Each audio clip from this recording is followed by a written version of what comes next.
This is Time to Grow. And here's your host, Kyle Marsham. Well, welcome back, everybody. I'm Kyle Marsham, and this is the Time to Grow podcast. If you're new to the show, we talk all things CPG, entrepreneurship, growth, and we have a really cool guest today, Scott Currie from WakeWater, the CEO of WakeWater. And I'm particularly excited about this episode just because, and I just alluded to you before we started recording, is where you started your career, all of the things you must have learned, the different methodologies and the things that you could apply to launching WakeWater, right? And I'm sure it made everything a little bit more efficient, made some of those pain points a little bit easier to get over. But before we dive into that, because I want to maybe pick apart as much of it as possible in a short period of time, but introduce yourself and talk to us about WakeWater. Yeah, well, first, thanks for having me. I appreciate you guys having me on here today. Yeah, of course. And WakeWater, for those who don't know, is Canada's first caffeinated sparkling water. It's essentially the healthiest version of an energy drink that you can get on the market. It tastes very similar to a bubbly or a Perrier, except with the added benefit of caffeine. We source our caffeine from green tea. We pair it with L-theanine, which is an amino acid found in tea, and so it gives you a much more focused energy as opposed to a spike and a crash. And then there's no sugar, no sweetener, no calories. We're a Toronto-based company, and all of our ownership and operations are based in Canada. So talk to me a little bit about, day one or pre-day one, right? Were you involved a lot with the R&D, like, hey, we see a gap in the market and WakeWater can solve that up or provide that opportunity? Yeah, that's a great question. So I actually joined WakeWater in February of 2021 when WakeWater was kind of just a concept in a can with a brand name under the Iconic Brewing Company. Yeah. So Iconic Brewing at the time was the makers of Cottage Springs. And so they had been working a lot of long hours, working a lot of rib fests, and whenever they're in the office, they're drinking a lot of sparkling water. And whenever you're at a rib fest for like 12 hours, getting into the afternoon, it's the middle of summer, you want something a little bit more refreshing than a cup of coffee. Of course. And so when they looked out on the market, the only thing available was your traditional energy drinks like Red Bull and Monster. And while they got the job done, there was always health offset that they weren't stoked to sign up for. And so their head of innovation, their head of product development just put their heads together and ended up mixing up what was the first batch of WakeWater just in a keg in their office strictly for their employees to enjoy. And so employees really liked it. They were on the third floor at King and Bathurst in Toronto at the time. People from the second floor started coming up, fourth floor started coming down, where they're like, holy crap, we might have a product here. And so they took it in a keg with a silver bullet can to Grocery Innovation Conference in 2019. And Longos came up, said they really liked it. Metro came up, said they really liked it. And like, holy crap, we actually have something here. And so started off the process of getting WakeWater through all the different like Health Canada regulations. When you're adding caffeine into something, you need to apply for something at the time was called a TMA. And so that was late 2019. You may remember early 2020, something happened in the world where Health Canada kind of had some bigger fish to fry. So that process ended up taking much, much longer than expected. And so at the same time, Iconic Brewing ended up merging with another local Toronto bev company, Ace Hill. And so at that time, all of the non-alcohol businesses that both companies had were spun out into standalone companies. And so that's where I entered the picture. And so after they merged, WakeWater was spun out to be a standalone company. We were fortunate enough to raise some money from some great Canadian investors. And since February of 2021, we've really just been sprinting at building what we see as the 3.0 version of the energy category. Yeah, so what have you seen as you're entering that category and maybe some of the challenges? Yeah, because it's definitely hard from what I've seen, right? If you think Loblaws natural value, and then you're trying to compete with, you said the Red Bulls and the Monsters of the world, right? Are you finding it difficult to get in front of that consumer? You're in natural, like what does that whole strategy look like? Because it's tough. Yeah, it's a great question. And so the way we look at the consumer, and sorry, this is going to be a long-winded answer to your question. I like those. The way we look at the consumer is that the consumer who is the traditional energy drink drinker, or basically anyone who consumes caffeine or needs a pick-me-up, is on a better for you healthy journey. And so if the Red Bull, Monster launch, they built this category, like incredible companies that have done really great work. Their core consumer is the 18 to 24-year-old male who resonates with extreme sports and adrenaline spiking activities. Shotgunning a Red Bull. Exactly. Maybe me 15 years ago. So that consumer is not exactly who we're speaking to. And so like if somebody were to go to a shelf in a grocery store, they see Monster and Red Bull and WakeWater right beside, and they were to pick them up, they taste entirely different. Like Red Bull and Monster are incredibly sweet, whereas WakeWater tastes like a sparkling water. It tastes very, very similar to a bubbly. And so in contrast to that 18 to 24-year-old male consumer, the majority of our consumers are 25 to 45-year-old women. Interesting. And it lines up much closer with the sparkling water consumer than it does with your traditional energy drink consumer. And it's not because 25 to 45-year-old women don't drink caffeine. They're just having it in tea. They're having it in coffee. And then they're supplementing with a sparkling water because those categories have brand positioning and products that speak to them and what they want. Whereas your traditional like 1.0 energy drinks don't speak to that consumer very often. And so when we look at where we show up in shelf, like being in a natural value, that's where our consumers shopping. That's where people are going to discover new products. And so eventually as this category grows, we see a future where energy has much more healthier options that appeal to a much broader spectrum of consumer, but that takes time. And we see like a lot of similar products that we call are in Energy 2.0. They're still like loaded with like sucralose, like sweeteners, are also start in the natural value section. And then the second piece of it is natural value, the barriers to entry there versus a conventional aisle, both in terms of cost of listing fees or like big preferred vendor agreements from the big players are a lot lower. And so for an entry level brand such as ourselves, it's great to have an avenue to get into these big box stores that is a lot less capital intensive and with lower volume thresholds than you'd be in the conventional aisle for day one. Yeah, that was a long answer, but thorough, and it's interesting that you've tapped into that consumer with, energy, right? And it's got to be the low sugar, right, and then the no crash, right? It's refreshing energy, exactly, which is so nice, right? Which you can't get anywhere else. How has the business evolved over the last couple of years, right? You just launched, right, and now you've seen, I would say, accelerated growth over a very short period of time. Yeah, so we try to double every year. And so I joined in February of 2021. We doubled in 2022. We're on pace to double in 2023. And we hope to do the same every year for the next eons. So in terms of how the business has evolved, like I mentioned, we launched basically in COVID. And so the thing with COVID, like, a traditional beverage company, when you're starting out, like your number one avenue to create brand awareness is to just drive liquid to lips, like hand out samples, primarily at big events and get that product in people's hands. Yeah. We had no avenue to do that.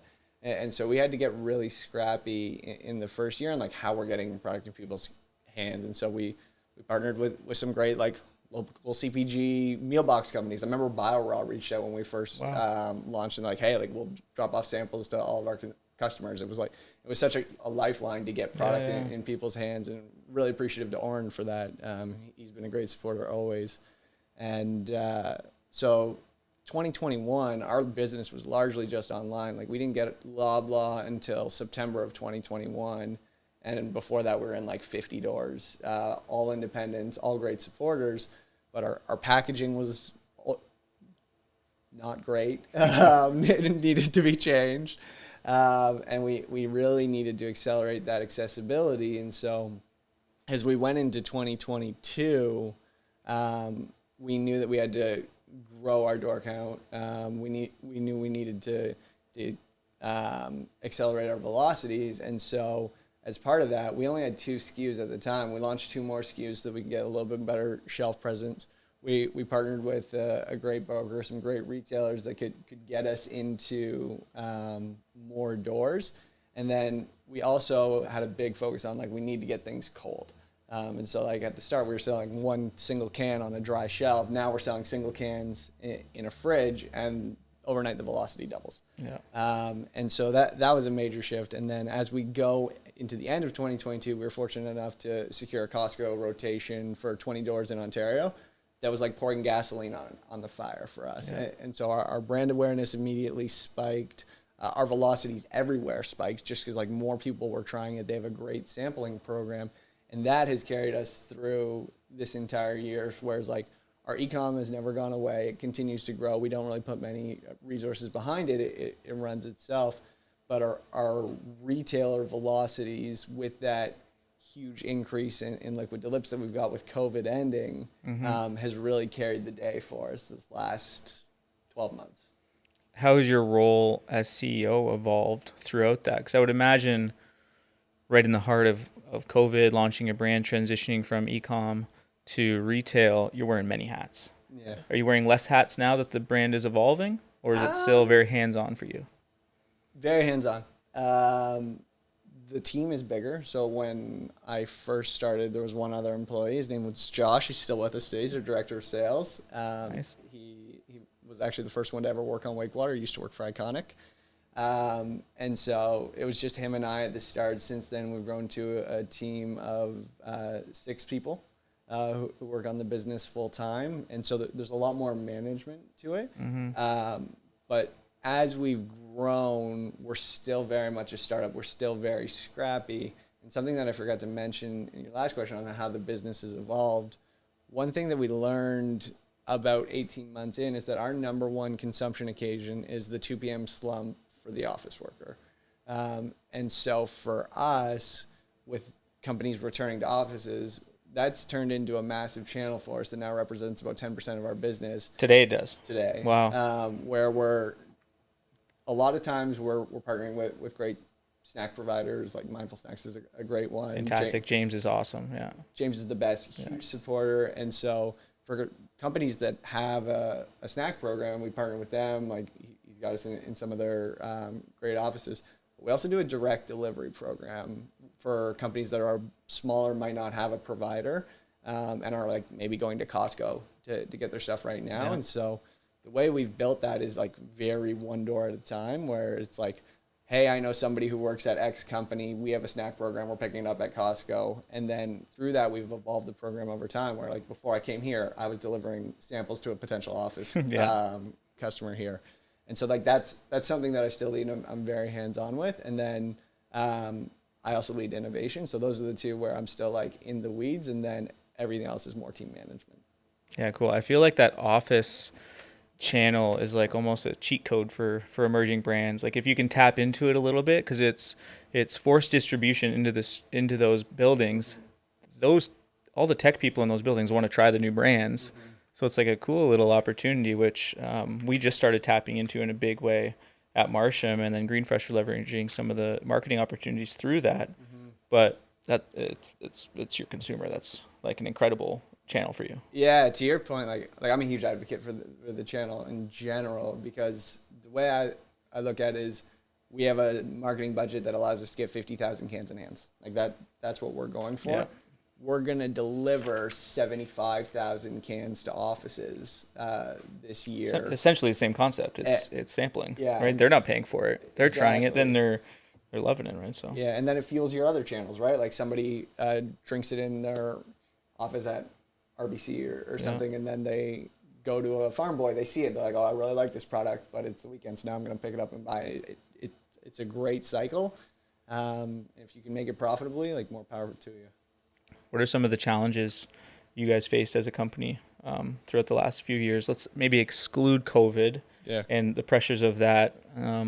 Building a CPG brand, distribution, trade spend. What were some of the areas that you're holy crap, this is a lot more challenging than you think when you start out?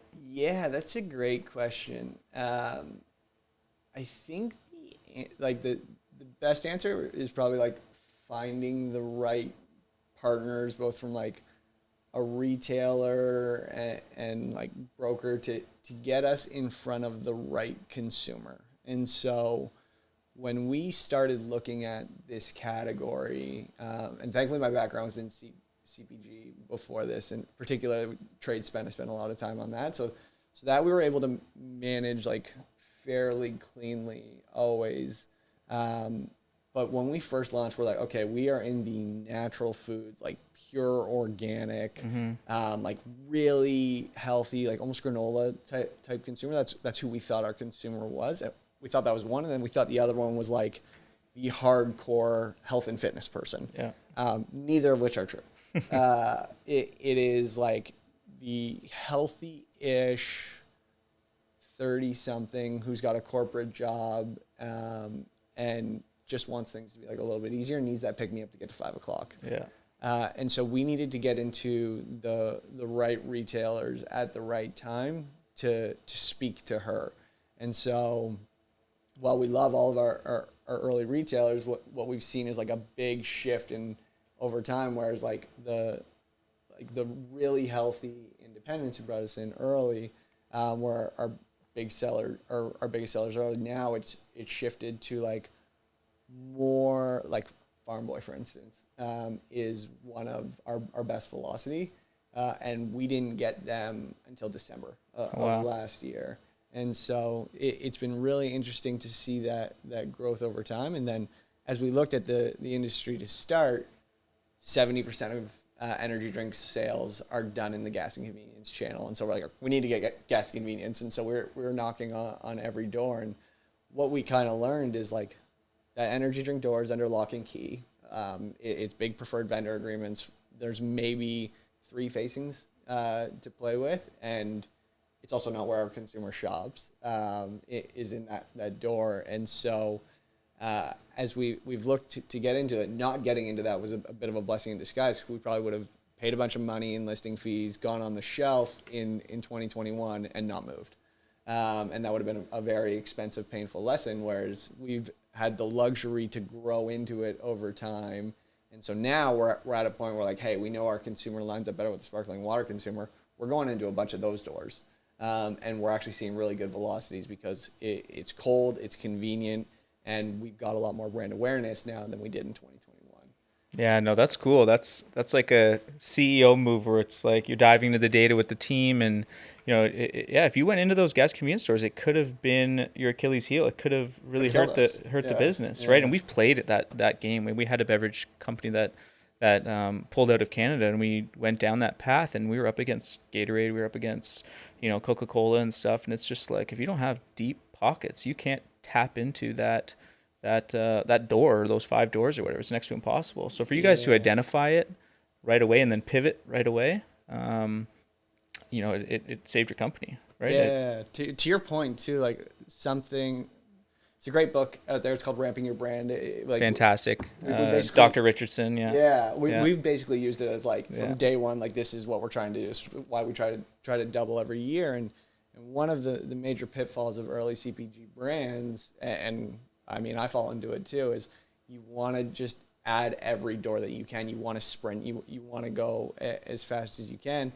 And you need to make sure velocity is king in CPG. And so like you need to build up your velocities before you're starting to strategically add doors. And you don't want to grow too fast because you don't know what you don't know early on. Like what I talked about, we had no idea who our consumer was for the first 12 months of our business.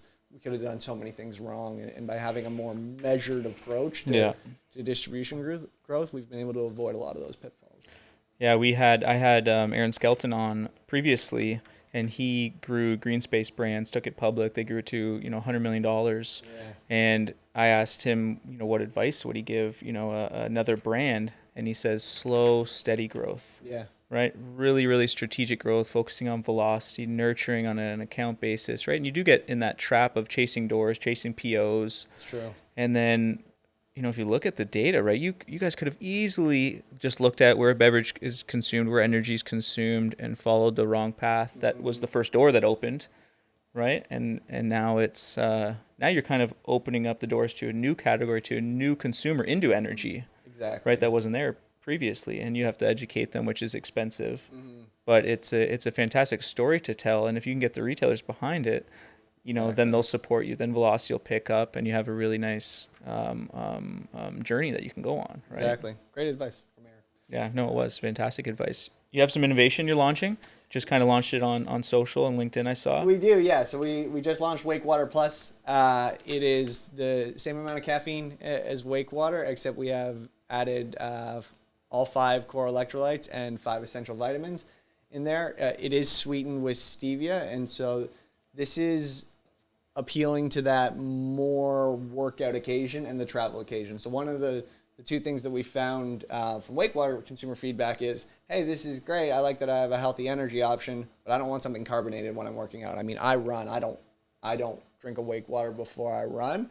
I've started using this because I don't want something carbonated. That's just going to sit heavy in my stomach.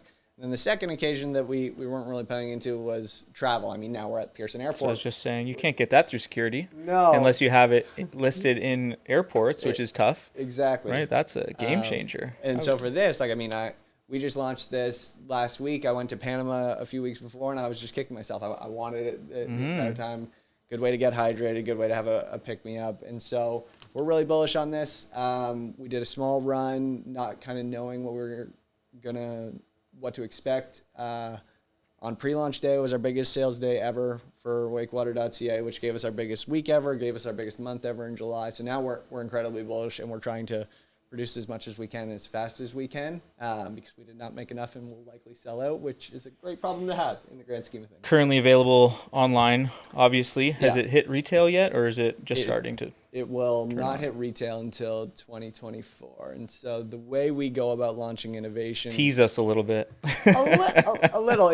It's mainly a play for learning and risk mitigation. Yeah, of course. And so for both us and for the retailers, we have guesses, we have ideas on what we think is going to hit, but we can use our website as a testing ground so that when we go to launch, we're like, hey, this flavor sells X% better than this flavor online in an apples-to-apples environment. I recommend this one. Or hey, this product didn't meet expectations. We're not even going to bother paying listing fees, taking up real estate on your shelves. And so we've got some supply chain learnings. This is an entirely new supply chain for us. This is powders. This is cans and liquid. Yeah. And so even our first run, we didn't put a punch hole on it to hang for a bunch of shelves. Didn't think of that until after.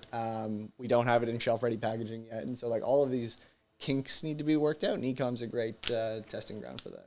What went into having it in a pouch versus a caddy, right? Because you see both, the little tearaway sleeve, so the ones you see on front end. Yeah. Right, because I've seen actually, Organica launched a hydration one. I saw it in Costco the other day. Theirs is in a pouch. Another brand that's doing hydration, not energy and hydration, in a pouch. Yeah. And then a lot of the original ones that have been out forever are in the caddy, the knockout cardboard, Keurig, right? So it will end up being in a caddy long term for retail. We did the pouch short term because, again, new supply chain for us. We have no scale here, and so it was about managing costs as much as possible and getting the lowest dollar ring possible to generate that trial. And so the other thing that we looked at was doing a tub, right? You look at BioSteel, I buy BioSteel, I buy it in a tub and I scoop it out. You give way better consumer slope and there's a lot better economics on it. But nobody wants to buy a $75 tub or maybe some people do. And then you remove the convenience of it. Exactly. Right? And so we're doing this model to test it out. What we will do is we'll test out different formats online as well to see what the impacts are. But eventually we will put it into a carton. To your point, it presents just a little bit better on shelf that way. Are you guys looking at any other categories to tap into in the near future? It's a good question.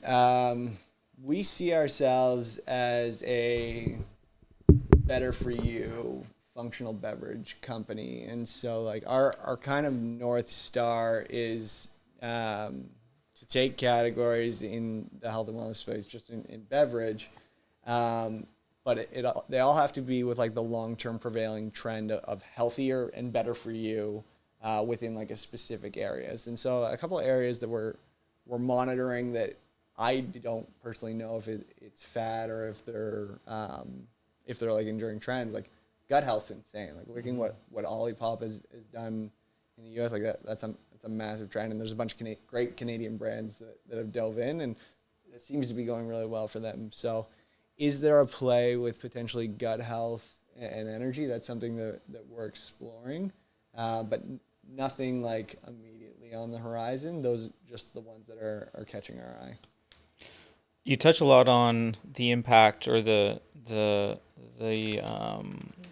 purpose of your e-com platform. Are you using any of that data to then bundle up and sell to retail? Are you telling a lot of like, hey, we have, this one sold number one on our, in 2 weeks it surpassed number two, or, a lot of our orders are coming from Ontario. We need to blow that up with our Ontario retail. Are you like spinning any of the data or looking into it that way?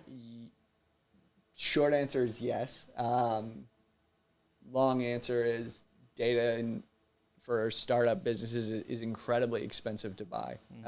And so for us, our e-commerce business is the number one place where we get data that we package up and present to retailers. And so to your point on that, like Peach, we launched the original plan for it. It was going to be a rotating tab. We were just going to put it online. It was going to exist for 4 to 6 months. Then we were going to take it off and cycle it through. But since we've launched it, it's been our number one selling flavor. And so now it's sticking around. We're working to get it listed with the right distributor so we can push that into retail this fall. And like all of that data goes into the test, and then we can also go in and say like, hey, this one is 4.7 stars, whereas this one's like 4.4 on Amazon kind of thing. And that really helps. And then the third point is like everything we know about who our consumer is from e-com. We're fortunate enough to have built a group of great fans who have been kind enough to fill out consumer surveys for us. And then you can look at Google Analytics to see like demographically who they are. And that's how we learned about what our main consumption occasion is, the average age of our consumer, where they live, and all of that flows from having our e-com business. You've answered this question a few times, but it's come up with many podcast guests with a few conversations I've had just in the industry. What's your opinion on launching a brand on e-com first, and how much better is it now that we have that channel as a launch platform, right? Because I talk about it, too often, and I want to just get your opinion on it because you kind of alluded to it, but first, when it's your first project or product, I'd be hesitant. I think you need omni-channel for both. And the reason I say that is our number one e-com acquisition tool. We have like a little post-purchase survey, and the number one answer is still in store on where people find us, followed by friends and family. And so I do think you need both. The area where I really advocate for is like once you have a brand and a concept that is working in retail and working online, you've built like a community of fans. That is the perfect testing ground to test out new innovation where you're like, I don't know if this will work. Maybe this is going to hit with our consumer. Like we had no idea whether or not this was going to hit. We like to think we knew. But like this has a sweetener in it where there's no sweetener in this. And maybe that was like our core differentiator that it didn't seem to be. And so to answer your question though, I really think you need to do omni-channel. And today, like, e-commerce is great. It's great for you to learn about your business. It's great for you to reach a wider consumer base. But within CPG, the vast majority of purchase is still happening in store because it's a lot of shopping, particularly in food and beverage, is immediate. And like we do same day delivery in a lot of cases. It's still not immediate. It's still like 12 hours. Yeah, we were working with one of the largest retailers in the country, and we have a conversation about percentage of consumers that start their journey online but execute in store. And pre-COVID, it was quite low, right? Obviously, purchasing patterns, purchasing behavior changed drastically because of COVID, but still today, 2023, their data shows 55% of their loyalty members are starting online, executing in store. Interesting. 55%. And if you think about one of the largest retailers in the country, that's massive. It's huge. Right? So we were like, I was blown away when I heard that stat. I'm like, okay, we need to figure out our strategy a little bit more. And Is that across all categories, or is that all banners? interesting? Yeah. Huh. Which that's a massive number. When you think about the population of Canada, the share that they have. So we were shocked. We went back and had many meetings on what the impact of that is and how we need to change a little bit of what we're doing. I'm gonna have to go back and have a meeting on it. You started your career at P&G. I did, yes. Tell me a little bit about that and how a lot of those learnings carried into, building WakeWater. Yeah, that's a great question. So I was fortunate enough to get an internship with P&G my third year of university. I went there and it just fit. I loved it. I loved the entire experience. I loved the people. I'm a very competitive person, and P&G, if you're a competitive person, you can go there and thrive. And it was such an incredible learning ground. Like, this is a stat they always said, I don't know what the actual number is, but they always said they invested more in their employees from a training perspective than any other consumer packaged goods company, and I believe it. Because like, you go there and your first 2 weeks it's just like sales training over and over again. You get drilled on all of these things, and then you're immediately given a $20 million business to manage, and 22, I didn't know anything. But they do such a good job of putting like the right guardrails in place so that you can't really screw it up too bad. But you still get to test and learn and grow from all of these industry experts. And so I was there for 2 years. They sold the Duracell business to Berkshire Hathaway. I was involved in that transaction and ended up going back because I loved it so much. And then I was there for another 2 years after that. So all in all, my tenure with P&G or P&G brands that I worked at there was 7 years, and learned a ton, met a lot of great people. My wife still works there. Met your wife there? No, met my wife in university. We actually only worked together for 4 months, but she does still work there. Cool. And then some of my best friends still work there, and so I really advocate anybody like coming out of school, like, don't shy, even if you want to be an entrepreneur. I always wanted to be an entrepreneur. Don't shy away from going to one of the big companies, because you're going to learn so much about the industry in a very quick time, and then you can decide what you want to do with your career. You might stay there and love it. My old roommate thought he wanted to be an entrepreneur. Still there. He loves it. It's a great life. And so for me, though, when I looked at like what future prospects there were with P&G, it's a great career. It's a great life, but I kind of could see forward into the next 20 years of my life, and I knew where I was going to be, what I was going to be doing in every month of every year for the next 15 years. And while it was like a really good life, it just wasn't something that excited me anymore.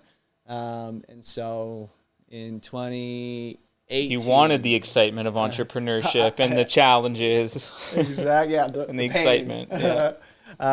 So in 2018, I started working on my first business. Was cannabis legalization was coming online. I looked at it as any other CPG category, and ended up applying for and getting a wholesale license out in Saskatchewan. When was this? I started working on it in 2018. Took about a year to get the license, and so in 2019, got the license. Got a producer in Kelowna to agree to make us their exclusive distributor for the province. And then as soon as they did that, they said, we're going to send you product in 8 days. And so I quit my job, packed up my life in my 2011 Toyota RAV4 and drove across the country. And that Monday I was delivering boxes of cannabis out of the back of my car and trying to build that business out. And so that was a great experience for me. A lot of learnings. That really taught me to be an entrepreneur, because I was doing everything. It was just me. And so show up at the warehouse at 6 a.m, load up, and then I would drive across the entire province and build these relationships with the individual stores, do the deliveries myself, do the procurement myself, work through all the financials myself as well. And eventually ended up growing into a fairly successful, profitable business, and then was with it throughout a large portion of COVID, but ended up deciding that living in Saskatchewan wasn't for me. My wife had stayed here. I missed her a lot. I missed my friends and my family. And so decided to shut it down in late 2020 before coming on and joining WakeWater. And one of the things that was really appealing to WakeWater for me is that I was going to get to work with some great entrepreneurs, like the guys who founded Iconic are very accomplished, really smart, and so I would get to learn from them. But I'd still get to be an entrepreneur myself. And so I'd kind of had like my first little baby step into entrepreneurship. Did it for about a year, like the 1 year I was still at P&G getting it set up. And then when I came back and started working on WakeWater, it was just everything that I'd learned throughout P&G and the cannabis business had kind of led to this. And so I'm hoping this is my big thing for the next 20 years. That's exciting. What do you think some of the tactical or strategic things at P&G that you were doing that you've shared or implemented at WakeWater? Great question. P&G puts you through sales training, and so they have this thing. It's called the persuasive selling format. We structure all of our decks in the persuasive selling format. It's start with like summary of the situation, you state the idea, how it works, you reinforce the key benefits, you close, and then you kind of work through all those. And so all of our summer co-ops that come in, I train them on that on their first day. And now Josh, our director of sales, is now training people on that. That's how he was trained as well. And so that's one thing. Second is financial stewardship is something that P&G really preaches. And I was fortunate enough to work on a few projects around trade spend. And so from day one, we've been very tight on like, here's our trade spend budget. Here are we call it DPSM, distribution, pricing, shelving, and merchandising. Here are the ones that we're going to invest in. Here's the ones that we think are good investments. Here's the tactics that we'll only invest in if we're getting X, Y, and Z. And so like if it's a lump sum flyer, it needs to have display attached to it in order to make it pay out. And so we've always had those tracking mechanisms in place and a keen eye on it where we're not just chasing volume and then you look at the end of the day and you're like, holy crap, I've spent 46% of my Loblaws business back in trade. It's not even profitable at that point. Yeah, exactly. Or you look at it, you get it in a healthy range for whatever your business is. Those are probably the two that have stuck with me the most. Actually, and then the third one, P&G does a really good job of just prioritizing their people. And so what I mean by that, if someone has a death in the family, P&G's flowers are the first one to show up at their door, and they're the first one to give you the time off. And so when it comes from like managing employees, I learned a ton from a lot of great managers there that the employee comes first and the business comes second, particularly at hard times. There's only a few moments where you get to actually show up for someone, and you need to make sure you show up. Yeah, no, I would say those are two of the most important things at the brokerage, right? Training is essential, right? You need to streamline that training, right? You need to make sure everyone's driving towards the same goal and with the same model, right? And then financial stewardship, right? If trade spend is everything, right? It's the difference between a successful and an unsuccessful business, right? And it's super complicated, right? Especially now with, price increases going like through all over the place, right? The demand of the retailer, right? How are you building your relationships and maintaining your relationships kind of with retailers right now? And I would, the reason I'm asking the question is just because of how important that is in our industry, right? Yes, financial stewardship and understanding that the mechanics of sales is super important, but at the end of the day, it's relationship building, right? If you can call the buyer at Metro or you have a great relationship with Loblaws or Whole Foods or whoever it is, right, you can get a lot of things done. It's incredibly true. And so one thing I'll say is we do have a broker who manages that. And the way we look at our broker is like their first job is to get us access to the broker, like get us in the room, and then help us manage that relationship. So we're incredibly thankful for them for doing that. But then as you continue, once you get that first introduction, one, you need to to get them to agree to get the product on there, but are on their shelves. But once you're there, you need to continue to prove yourself day in and day out, and you need to show up. And so one thing we like to do, like we just went through a planogram review with Loblaw, and somehow some stuff got lost in translation, and we didn't get the samples that they needed for the lab to build out potential planograms. Yeah. And because I had gone and dropped off samples to their market division buyer, he was like, you have 24 hours to get us samples. And so we ended up launching 4-packs. We didn't have 4-packs that existed. We had artwork, and so we worked with a great partner, and then we built it, and then we got it into the lab and ended up getting it listed, which was fantastic. And if I hadn't showed up at their door with samples for him 6 weeks before, never would have happened.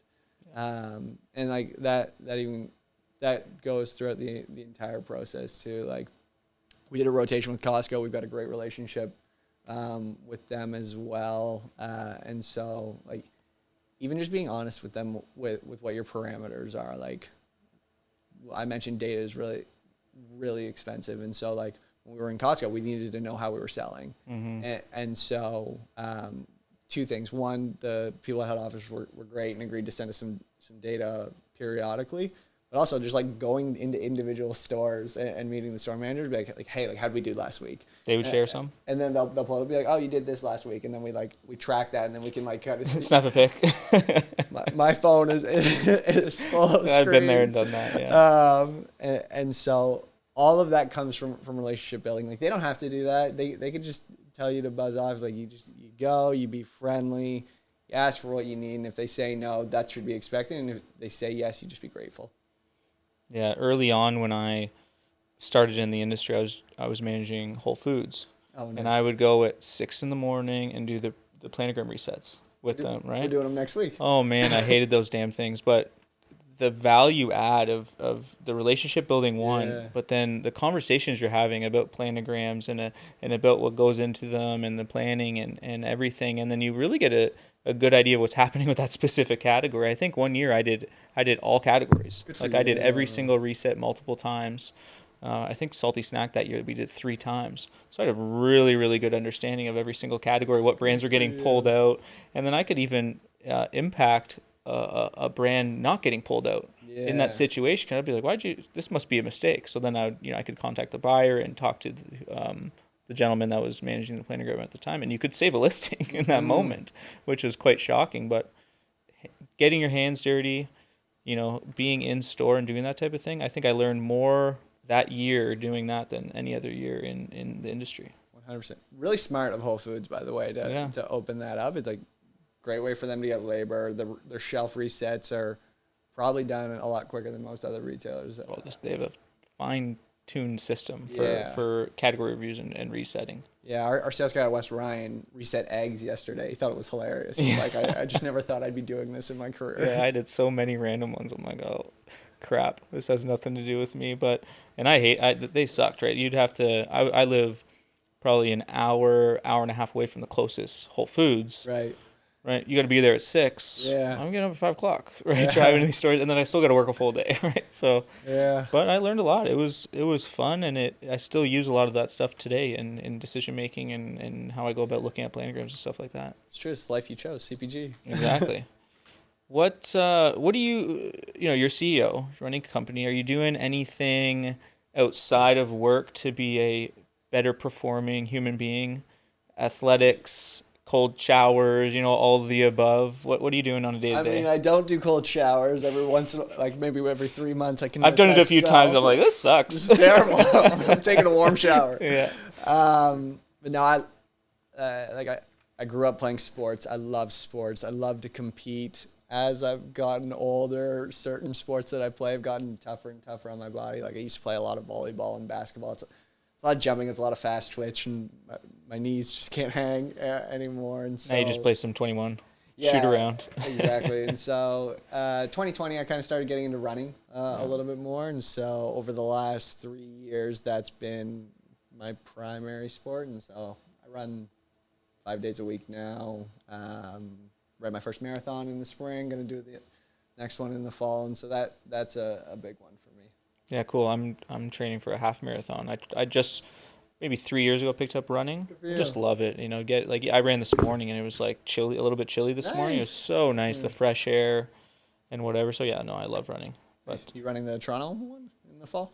No, I'm doing one next year. Yeah, I can't remember which one. But yeah, no, I'm doing a half marathon. I haven't run long distance before, so I was kind of nervous. I run 5 to 8 kilometers consistently. Yeah. So I'm gonna try running myself, like do like 18 to 20 and see how I feel, and then do a half marathon. Yeah. If you have a watch, you just follow a plan too. That's a good way to do it. Before we finish off, right? I usually like to finish off with a few questions about what you can leave the audience, right, and some advice, right? So what advice would you give an aspiring entrepreneur in CPG if they were entering maybe in starting their career or starting a brand? Yeah, great question. First, I would say like read a ton of books.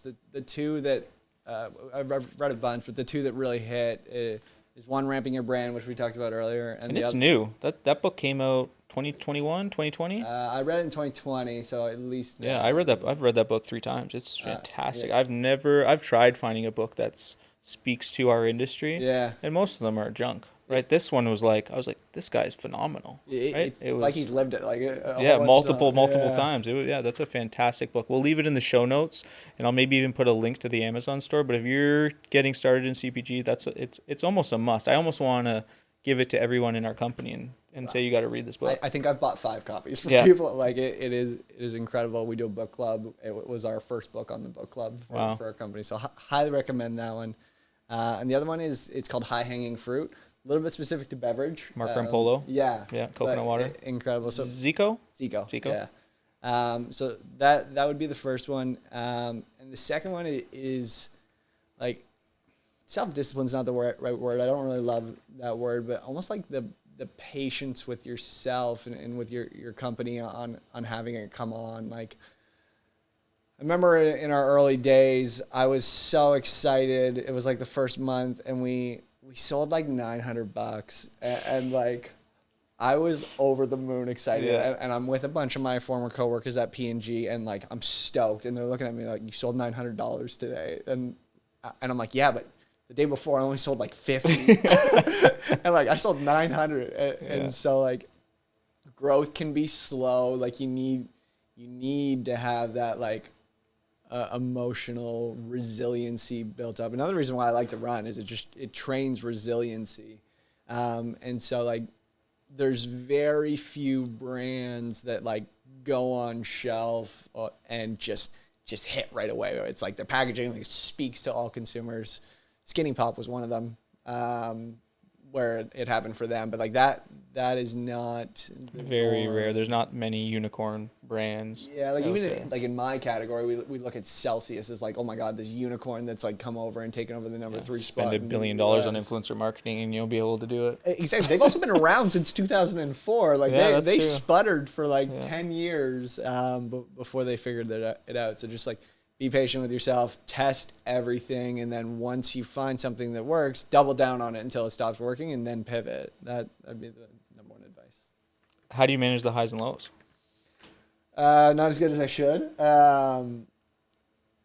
It's probably the reason I do this though. Like I love the highs. Like I still love getting a PO. I still love getting an e-com order. And like that boost is awesome. And so like I do think it's important to celebrate the wins. That everybody says don't get too high, don't get too low. We're definitely guilty of getting too high for the highs. But I think over time we've gotten a lot better at be like, okay, for the lows, what did we do? What number one, what can we learn? And then there are opportunities. 2, focusing on the controllables, because there's certain things outside of your control.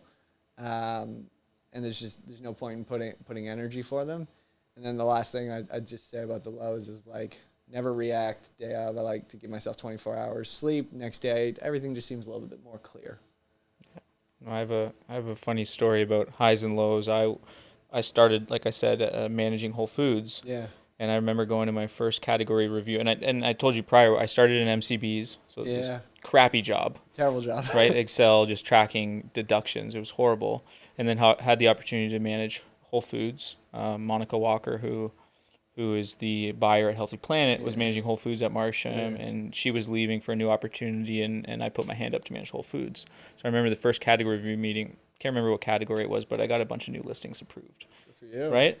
And I was so excited, right? I called my dad. I'm like, Dad, like he's taking all these SKUs. Like, this is the coolest thing ever, right? And then I think, you get delisted and this and that. But I was so excited. Now it's like it's second nature, right? We're getting new listings all the time. But it's just, you get a little bit. It's hard. You can't keep topping, right? So you get a little bit better at navigating the industry. And then another one is when I started my marketing company. Like, I didn't even know what to charge. Yeah. Right. So I got like one brand like, how much is it going to be for so? I'm like, give me $500. Like, that's cool. Yeah. Right. I'm cool with that. I was so freaking happy. Now we go about it a little bit differently, but just the early days of getting in the industry or starting your own business, like those little wins, selling $900 worth of product or whatever. Like, I was jacked up with a $500 a month contract to manage social. Yeah. It's like, I'm winning. Yeah, there you go. I got it. Yeah. I love that. That's a great story. Last question.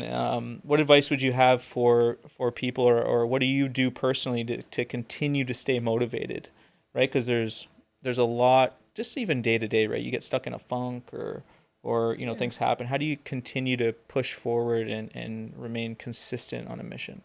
Yeah, it's a great question. I'll give you two answers. The first one is, like, my entire life, all I wanted to do was be an athlete, and I lacked the skill to be a professional athlete, like so many people, unfortunately. And so I just want to have the opportunity to go out and compete. And that's the thing I love about CPG is every day I get to show up and compete and put like my best self forward. And so that in itself I find just intrinsically motivating. Like, I do generally, like, I love the pain, I love the grind, I love all that. But the second thing is I'm fortunate enough to have a brand and a product that I really resonate with. Like, I do think it's important that people need to be cutting sugar out of their diet. Yeah. Like, obesity is a huge issue, and if we can take people's day and make it a little bit better for them by giving them the boost that they need to get through the afternoon so they can get home to their kids, or give them the energy they need to go do that one workout, and make it easy for them to make a healthier choice. I find that incredibly motivating, where it's not just like, as much as I loved my time at P&G, I never resonated with selling another bottle of shampoo. Like, it just didn't matter that much to me at like a core identity level. Whereas WakeWater, but plus in our cans, like, it is core to my identity. I believe in the product. I believe in what we're doing, and I believe we're making people's lives better. Yeah, no, I would 100% agree. The leading contributor of obesity is sugary beverages, right? Is pops and the entire sugary beverage category, right? It's some people drink a couple pops a day. It's like, it's insane. Yeah, and like, thankfully, there more and more people are like opening their eyes to the not sugars as well that still dominate the category, and it's kind of why we don't have a sweetener in this, and we use stevia in this, which is the most natural sweetener, because like aspartame's having some bad reviews lately. Erythritol is rough, but even like sucralose and ACE, like, there's a lot of health benefit or issues with those, primarily around gut health, and so we try to stay away from those, and we see ourselves as the healthiest option to get that pick me up. Where can people find you if they want to get in touch with you? I'm assuming LinkedIn. Yeah, I'm available on LinkedIn. If you want to submit an email to our website, that ends up making its way to me too. But yeah, please reach out at LinkedIn anytime. And if you're at CHFA in September, head over to the WakeWater booth and say hello. Please do. We'll be in the John Luke and Neil section. Nice. I'll be over there whenever I need a quick pick me up. Thank you very much. Cheers, man. Really appreciate it. This was awesome. Thanks, Kyle. Thanks a lot. Appreciate it. This was great, guys.